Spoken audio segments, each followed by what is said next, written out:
The deadline for the St. Louis Cardinals may have seemed extremely lackluster compared to the expectations fans had coming into it.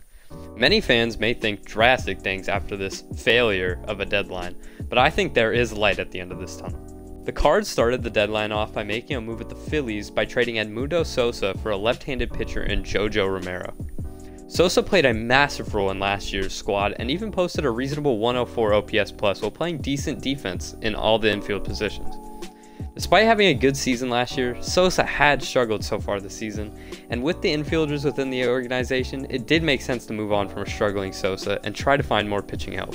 Some think the Cardinals maybe could have found a better package and maybe look away from trading with a team that they might fight with for the wildcard race.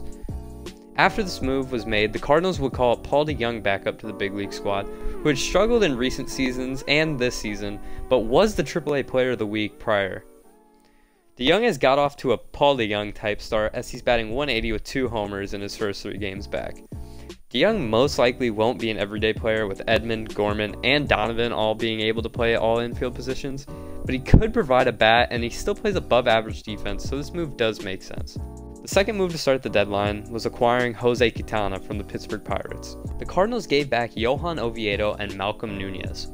The Cardinals did need a lefty pitcher as it seems Steven Matz might not be able to pitch for the rest of this year, but many thought there was better options, such as Carlos Rodon. The Cardinals didn't give up much in this deal, plus Quintana has pitched well this season and could help the rotation out. This next move has been the most puzzling out of all the moves made by St. Louis at this deadline. The Cardinals would send loved outfielder Harrison Bader to the New York Yankees to receive left-handed pitcher Jordan Montgomery. This move is honestly very puzzling for both sides. On the Cardinals side, it was very weird to see them move on from Harrison Bader because it seemed like he wasn't even available and he wasn't being mentioned in any deals. Bader has been suffering from plantar fasciitis, which is an injury in the foot which is caused by tissue buildup in the heel portion of the foot. This injury could have long-term complications, and this is most likely the reason the Cardinals would want to move on from him. Of course, the organization knows more than the public, but lots of people have questioned this deal, and myself included. I just think the Cardinals prospect pool is so big that you could have moved someone in the farm system rather than giving up an established big leaguer, and maybe hope for a Bader recovery in the future.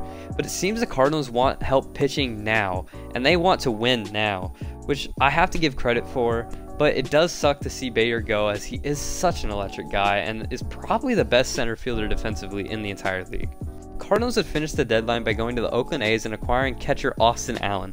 They would send a right-handed pitching prospect back, Carlos Gurat. After this move, they would DFA Austin Romine. This deal does make sense as Allen hopefully does provide a better backup catching role since Romine was not good in a Cardinals uniform and Andrew Knizner has struggled so far this season.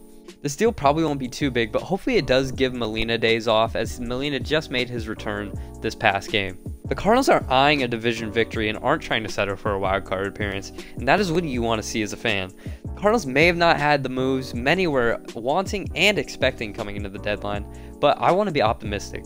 The Cardinals have the easiest schedule for the remainder of the year, and they still have a great core roster. Yachty coming back from injury helps the catcher spot.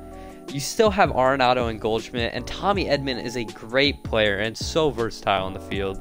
And you have to hope Tyler O'Neill can find a stride because we all know what he can do when he's healthy. And Darren Carlson is secretly having a great season and playing elite defense in center field so far this year.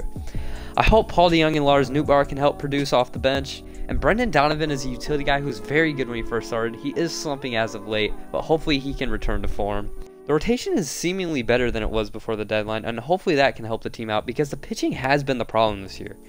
I wanted to see bullpen pieces added, and we just didn't see that, so hopefully the bullpen pieces that are there can improve and play well enough to get this team some wins down the stretch. I still have hope for this season as there's many things to be optimistic about, and I have to have trust in this ball club that we can win the division as the Brewers did get worse over the deadline in my opinion.